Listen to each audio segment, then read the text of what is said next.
Hello. Good Hi, good evening. How you doing? I'm doing very well. How about yourself? Doing good, doing good. So I think I know I know about you about 2 years ago when I started my own nonprofit because I was interested in homeschool and homeschooling co-op. And so how long you have been doing homeschooling? Well, I tried to do some math today. So we began in the fall of 2011 when Okay. my oldest daughter was going into third grade, and my son at the time was going to be a kindergartner. Oh wow. So so what made you decide to homeschool your kids? Okay, well, my oldest daughter, she was attending a local Christian school, Hmm. and we really liked the school. But at that time, they had decided to institute a dress code. And Okay. it just started us thinking about how that would impact our blooming child who was just beginning to come into her own Hmm. and have her own personality. And we just didn't feel like the restrictions, they already had a dress code. Okay. They were talking about uniforms, Oh, okay. and we felt like they weren't really addressing the, the students' hearts. The Mm, teachers were having a lot of issues policing that dress code in okay. the older grades. I And see. so the instead of addressing, hey, this is a heart issue, why Mm, we dress the way we do, we right. just felt like it was just a blanket, this is uniforms. Oh, okay. And my husband had grown up as my father-in-law is an evangelist, and they Mm, traveled through hundreds of churches. And he had been asked to leave churches because of different silly things. okay, right. Your tie's too skinny. You have horn rimmed glasses. You just a church's preference. And so he Mm, just he just didn't want to start down that road. right. And so we began to look for other private schools because we didn't feel led to put her in public school. Mm, Um, so we started looking for other private schools and found that even if we relocated to a different area of the state, we were still running into the the same uniform problem. things. Yeah. Yes, that the good schools, the ones we were interested in. Hmm. Um, so we had decided before we had children, we just kind of talked, and because my husband had traveled uh, from the time I think he was in ninth grade, was when they Oh, went okay. into the ministry full time, Oh, I see. and they traveled around the United States, and he was homeschooled. Right, right, right. And he was pretty adamant that his children would not be homeschooled because he felt like he missed out on so Oh, many okay. things. Okay. And so when we couldn't find a school, I said, well, what about homeschooling? And he was like, I don't think so. Okay. Okay. um, but I found this co-op online, a large co-op in Hendricks County called Heritage Builders Home Educators. Mm, And this was near the end of the school year. And they had a new member meeting coming up. And I said, okay. well, let's just go to this and let's see what this is and see if this could be some place to answer our questions. And so we went to that meeting, and I went in, and there was a woman from my church there. Mm, And I didn't really know much about homeschooling other than a little bit of research that I'd done online.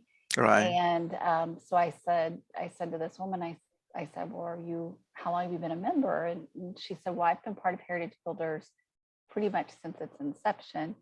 And I'm homeschooling my oldest daughter. I think her daughter at that time was probably 16 or 17. Oh, okay. Wow. And I said, well, I'm really nervous about this. And Mm, she gave me the best piece of advice that I think I've had through homeschooling. And I've passed it on to several other people considering homeschooling. And that is, she kind of said, Sherri, who do you think you are? And I was like, what?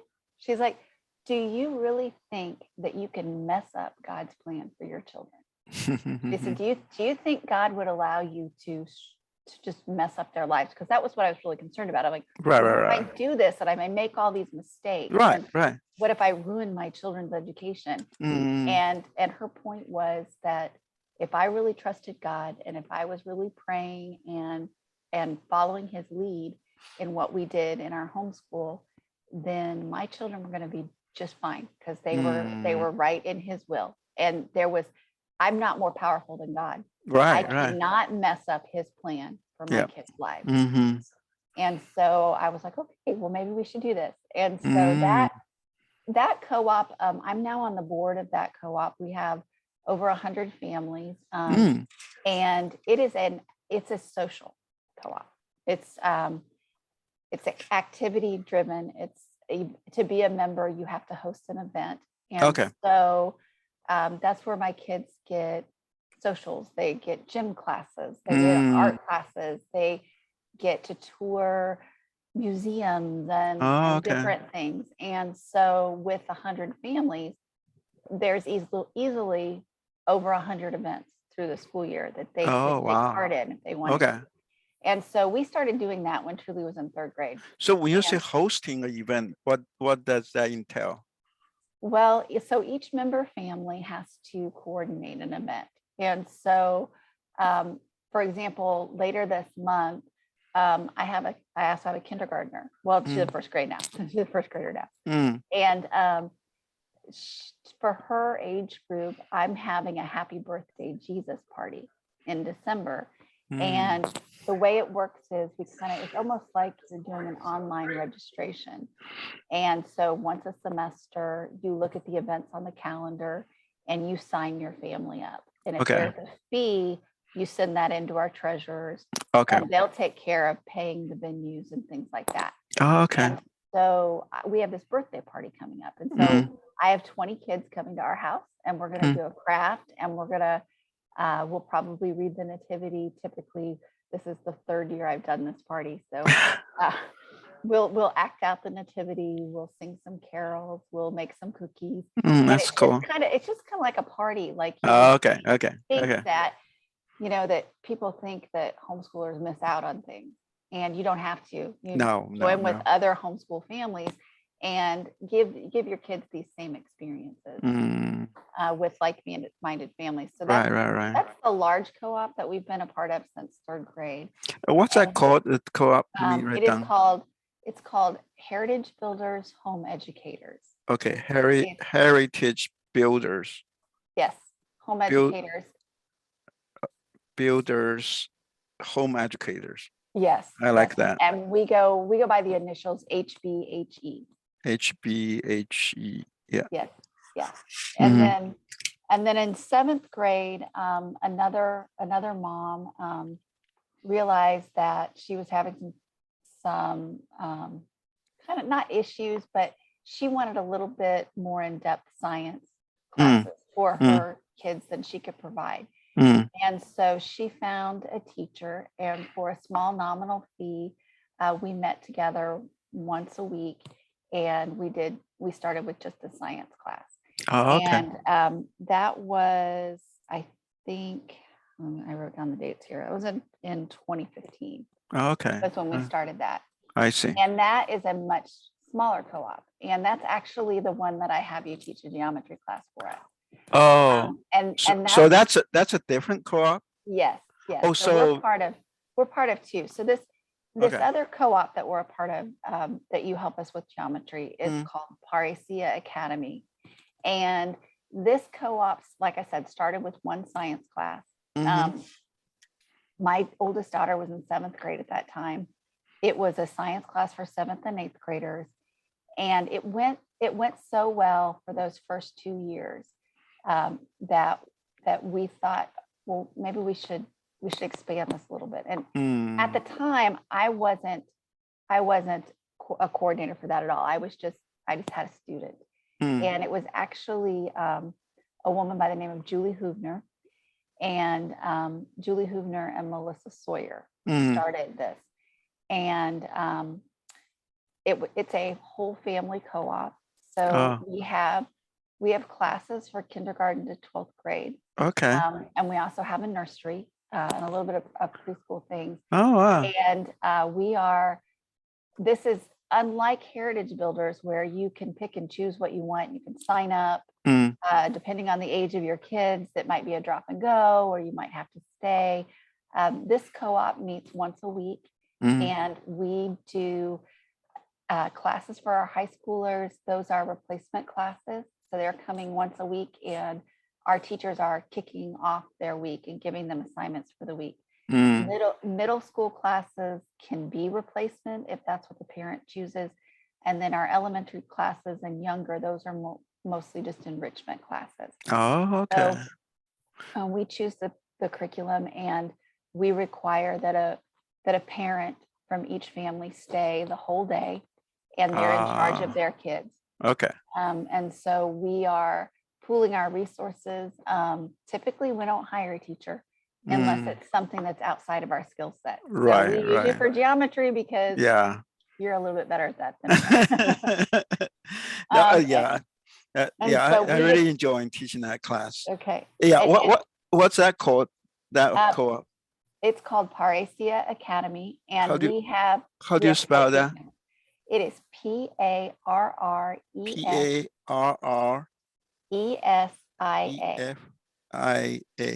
Yes, and Paraphia.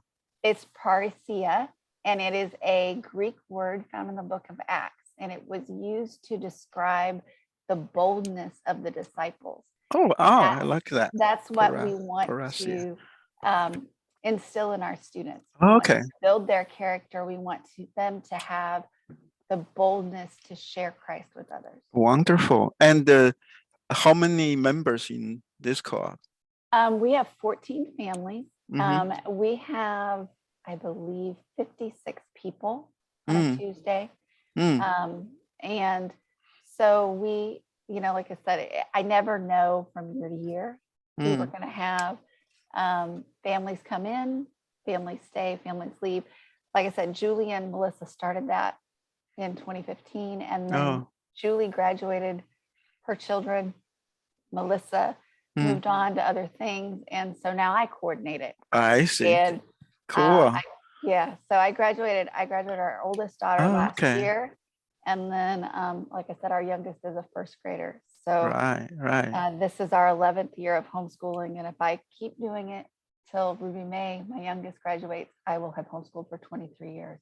Wow. That's amazing. That's amazing. Yeah, actually, I did not know that you can you can have more than one co-op. Sure. There are families, depending on, maybe mom and dad both work, and there are different co-ops around where parents don't have to teach.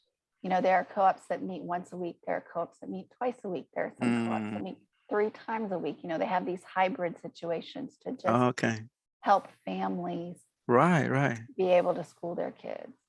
Grandparents do it. I always think, when we started homeschooling, we said, well, let's try this for 1 year. And that's really our mindset every year. It's that I'm believing God for this year. This is what he wants us to do. But I'm open to however he wants to change that. And that might look different for each of my students. Yeah, exactly. I mean, that's the power of homeschooling, because you can adjust according to each of your kids, because they are different. Yeah, even just from the same family. Yeah, sometimes even very different kids. sometimes even twins are different. Yes. And that's where homeschooling can help them, is to provide different kind of education for each kid. Versus in the public school, it's just like everybody has to fit into that box. Yes.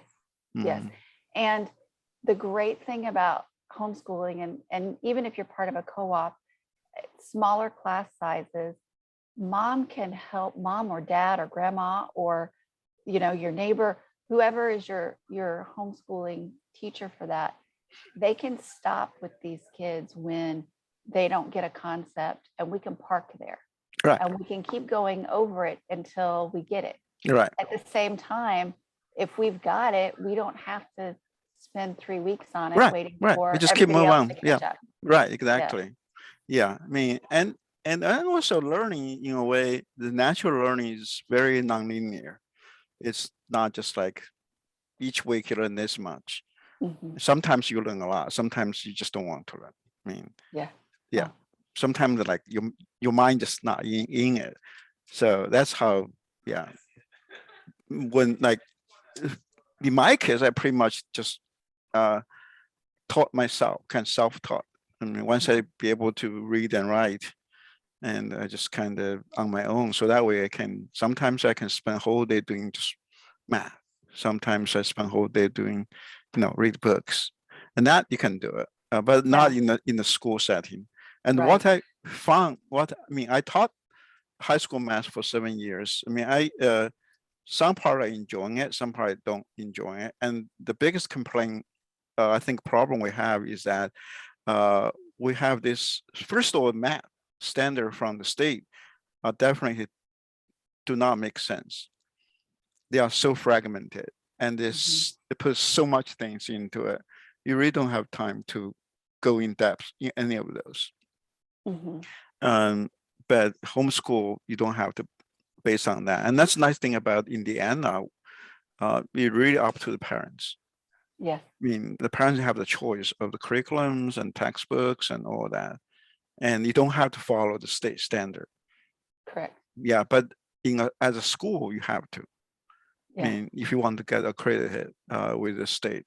Um, yeah, and the second thing is uh, normally the school site, I mean, the class site is so big, so you really have no time for each individual student. You just have to move on. I mean, even though some kids are struggling and they couldn't get it, but there's not much you can do. I mean, we can make ourselves available to students, but most students, well, so far I haven't really. I mean, 7 years there. I mean, hardly uh, have any student come to me for help.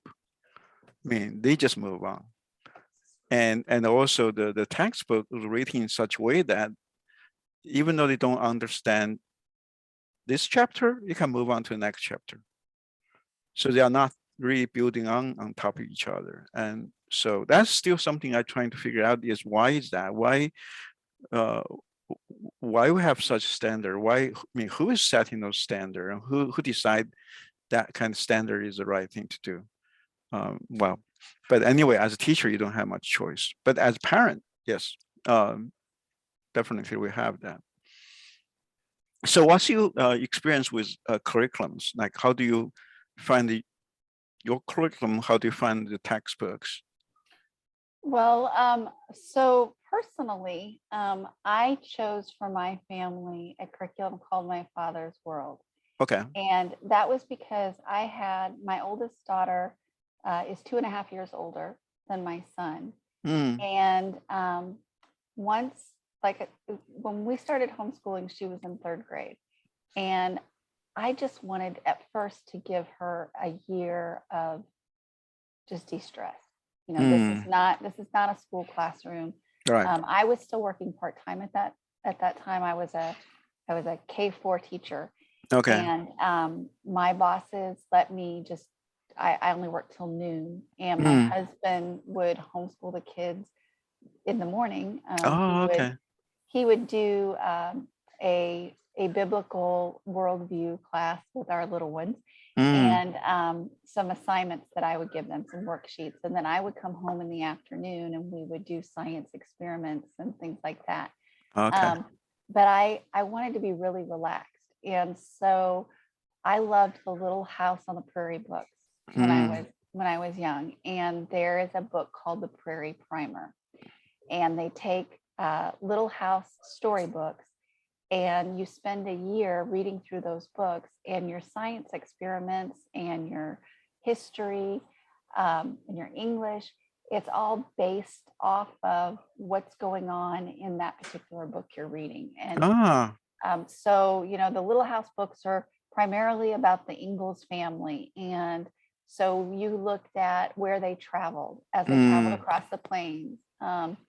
And we did science experiments with worms when and Laura was discovering worms or whatever in the books. And that was just a lot of fun for both kids. Right, right, And they did that together. And I just loved having them together. right. And so my approach to curriculum was I was wanting more of a one-room schoolhouse type approach. I didn't want them to be doing different things. And so I found a curriculum called My Father's World, which does a 5-year cycle. And you start with when your oldest is in 4th grade, and then you can bring your other kids along. That's kind of ideally the ages that we started. And so we started when Rock was a 2nd grader. He actually did kindergarten and first the same year because I was a preschool teacher, so he was already starting to read. Right, And right, so right. when we started homeschooling, he just flew through the kindergarten material. And so Yeah. we did kindergarten and 1st grade the same year. Mm, And so that 2nd year, he would be a 2nd grader and my daughter was a 4th grader. So we started this 5-year cycle. And it started with the curriculum the first year was exploring countries and cultures. And I really liked that because before I started teaching the kids about in-depth American history and patriotism, and don't get me wrong, I love my country. I am glad to be a citizen of the United States. right, But I wanted my children to know that God had created all people, right, and all countries, right. all nations are important to him. And so the first year of this curriculum was called Exploring Countries and Cultures. And we traveled around the world. They had passports and we visited different countries. I mean, not physically, but we did it. We did it virtually online. We looked at books. We ate foods from these different countries. That's so And cool. we prayed for these different countries and the churches that were in right. those countries. And you have like at that time, how many kids in? Just two. Just two. So I had a 4th grader and a 2nd grader, and we were right there together. They Oh, did their own math and they did their own grammar. okay. Those were at different levels. But the same theme. Yes, yeah. Same theme. Everything Okay. else was it was all themed. And then after we did Exploring Countries and Cultures, we did from creation to the Greeks, and then we did Rome to Reformation, and we did United States history and world history, and we just went through this 5-year cycle. And it was just a wonderful experience for them to do school together. Wow. And Yes. then in middle school, we started this Parisia Academy with the science that was recommended by My Father's World for a middle schooler, because they're a little bit more advanced, was by a company called Apologia. And actually Jay Weil, who is an Indiana native, he wrote a lot of those early Apologia books. Now he has his own curriculum now called Berean Builders, which we use some of that also. And we use his old textbooks. And that's really neat because I can find him on Facebook. And if I ever really had a question, I think I could get his information, because here's a real person. Right. My kids can see we know who wrote these books. We know what he believes. Right. I can follow him and I can see how he's viewing science right now, and the things that he's finding out. So that's what we chose. We use that at Parisia is Apologia Sciences, particularly Jay Weil's books. And then everything else, we really cater it to the families. Like this year we had some high school boys that needed some geometry credits, and we didn't have a teacher, and so that's why we asked you if you could help them with this geometry. Right. And I'll be teaching speech next semester. Because one of the things, if our kids were in public schools, Indiana standards, to graduate from high school, you need to take a speech class, part of your major. Okay. And so why can't we do that too? Right. So we're having an in-person speech class next semester that I'll be teaching. And so that met their needs this year. So as far as our co-op schedule goes, that kind of changes. And now that I've graduated one child, and then my son is a high schooler, his curriculum choices are not regulated by the state, but I want to go along with this Core 40 plan so that if he does go to college, he is on equal footing with any other student in the state coming in. Mhm. Not the same curriculum Right, necessarily, right. Yeah, but the same subject material. right. You know, geometry from a biblical perspective, Mhm.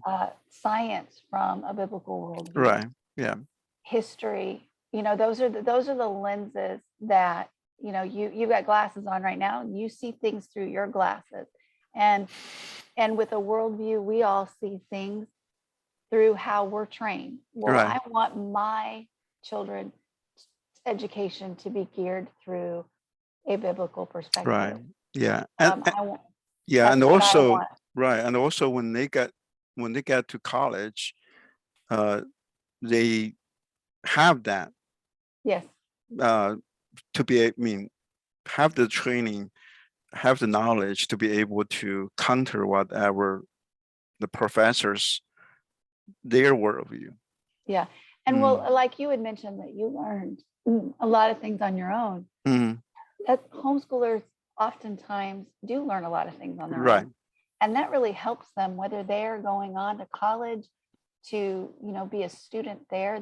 They come in already knowing what it takes. Most college freshmen, a whole freshman year, to figure out how to read a syllabus and how to right, study on your own and how to understand different real textbooks. You know, I use a lot of classical books too. You know, we're gonna when we read literature, we're actually reading that piece of literature, not some excerpt right. that's in our, you know, in our big thick literature book. We're reading real books, and Mm, they're ready to go into these universities that use all these different curriculums, and I think they can look at them with wisdom, oh yeah, because that's what they've been taught, to right, evaluate things. right. And you know, whether they go their path as college, or maybe they go straight into their career field, or they do an apprenticeship, or, you know, whatever direction their life continues, they're prepared for that. I Mm, feel like a homeschool student is greater prepared, and the world looks at homeschooling and thinks that we are sheltering these children and that they're not prepared. And I think that, generally speaking, these kids are better prepared oh yeah, and ready to be adults. right. Exactly, and it should be, especially once they Mhm. got to high school. They are, you know, they should be. We should treat them under that. And then this also one thing I discovered when I was teaching.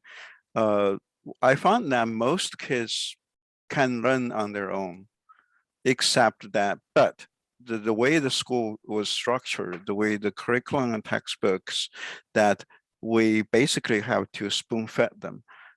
Uh, we kind of don't give them the chance to learn on their own. To me, that is really harmful because the kids needs to have to build on that skills of learning something, reading the textbook and understand textbook. But unfortunately, that was not how things are done in a school setting, a traditional school setting. Well, I think a traditional school setting too doesn't have room for failure for the kids. There's such consequences when they don't understand Right. something, or they make a mistake that they can't get past. Mm-hmm. I think that a for sheer necessity, it's easy to get a label, um, and get told that you can't do things and not be allowed to take that next step. All right. Whereas when you have a parent that, one, that we know our kids a little bit better, and we can meet their needs quicker than a teacher who has 20 kids that she's trying to get to know. Mm-hmm. I think in general, society is not involved in the school systems.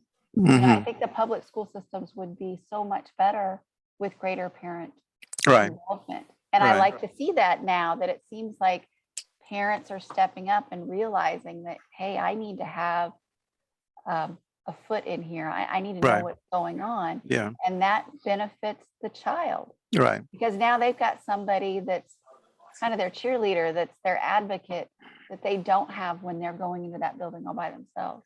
Right. Yeah. I think that's the biggest fight that we're having in Americans public education is that parents wants to get involved, but many school districts and many school board don't want parents' involvement. They just want, basically they think that's not parents' job to educate their kids. It's the school's job, Mhm. which is this conflict between how we're looking at things. Like one way is like from the Christian worldview and how you know uh, kids are entrusted to us. That mean we are responsible for them. And another worldview is really that the state, the government, responsibility for educating the kids, and the kids are, really uh, not, you know, not entrusted to their parents. The parents basically just say, okay, the government take over. And I think right now that's the big fight we're having between these two worldviews. Um, yeah. So now you are involved in two homeschool co-op, uh, but most times still you educate on your own, right? You Yes, you teach them. I mean, yes, so the co-op is kind of like what they call that, add-on in a way. kind of. Yeah. I mean, it's a support system for me. I personally don't know how I could homeschool without the connections that I've made in the community as a Okay. result of being a part of these co-ops. Because while I have great ideas, I'm not always the best at the follow through when Mm, it comes to, hey, let's go to the museum today, or mm, wouldn't that be fun? And when I can kind of sign my kids up, and I still go with them, but somebody else is arranging all of these wonderful, great things that mm. we can take part of, Right. that makes it easier for me. And I, when my kids were little, before middle school, so when they were in elementary school, I really liked having them at home Hmm. and really putting a lot of time into them. And as they got older, they get more independent Right. and Right. they want to do things on their own. Yeah. And that's where these co-ops, they've got different teachers, like in our Tuesday co-op, they have different teachers for different classes, but I'm still there. Right. Right. So it's like I tell my son Rock, I'm like, this teacher may give you this assignment, but I'm still the main teacher. Right. You have to answer to mom. Exactly. Exactly. And I still oversee things, but Right. it's just a big help. It's Right. just, and some families don't need that. They've got it all covered. Okay. But I personally need the help, and just having other like-minded families. We have such a good network Mm, of moms at our small Parousia co-op on Tuesdays.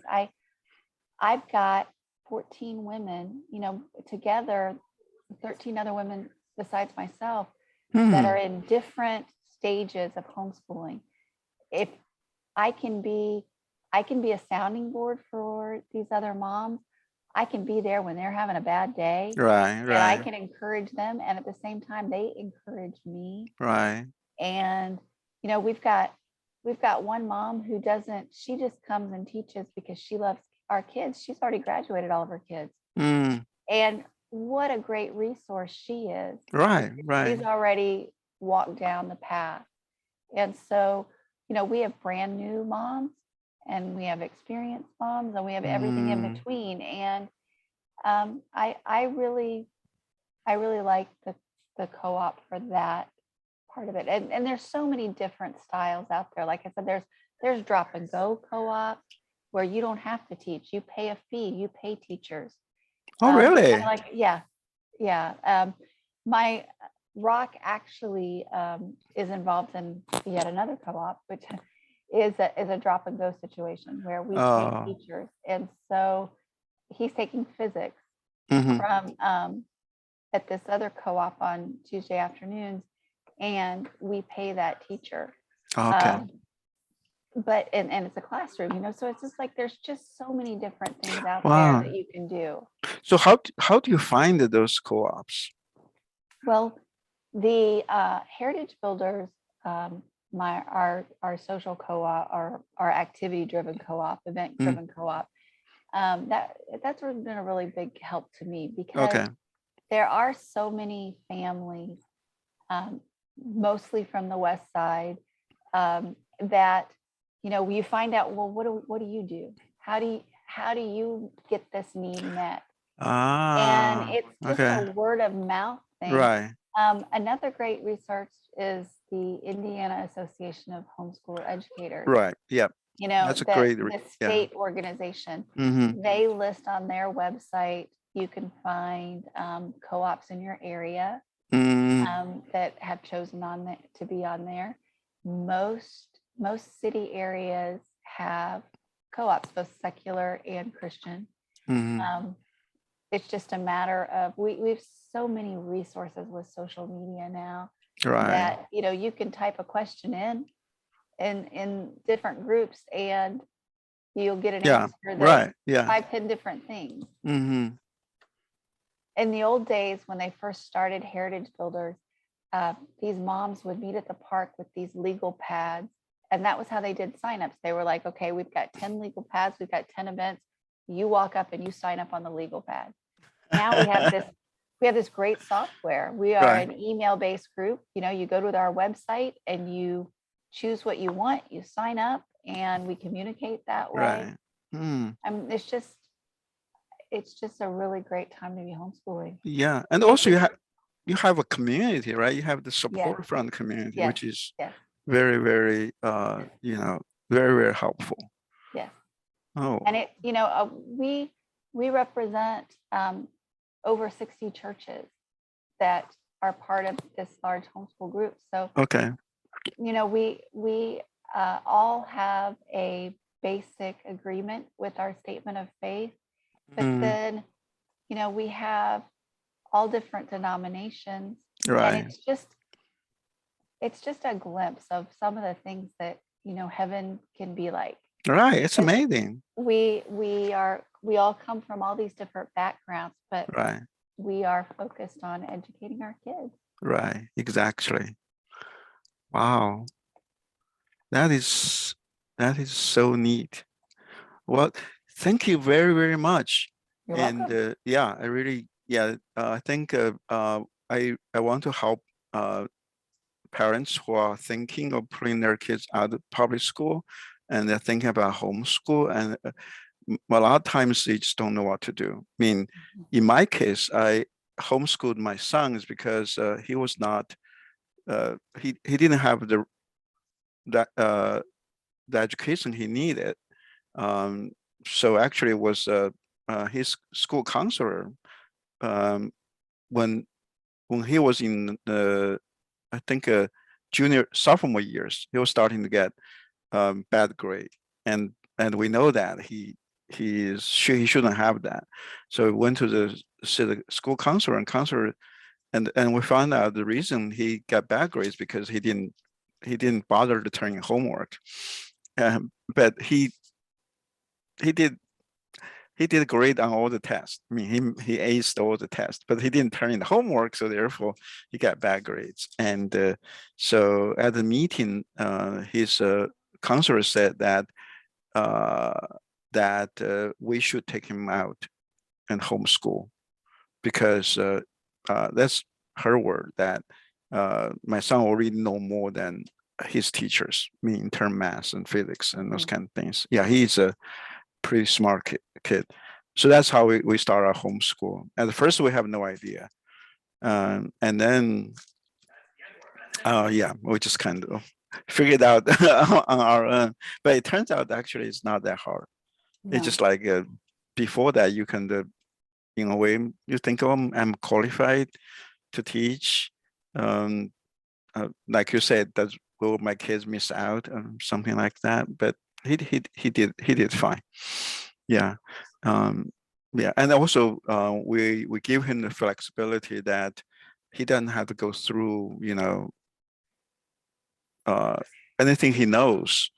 He doesn't have to take it. He just fly through, and we just make sure he, I mean, if he know, for example, if he already good at calculus, it doesn't matter if he haven't really take mean, he understands algebra, right?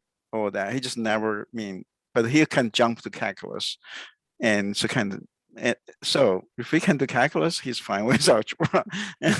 So we don't have to force him to actually take that again. But in school, he has to.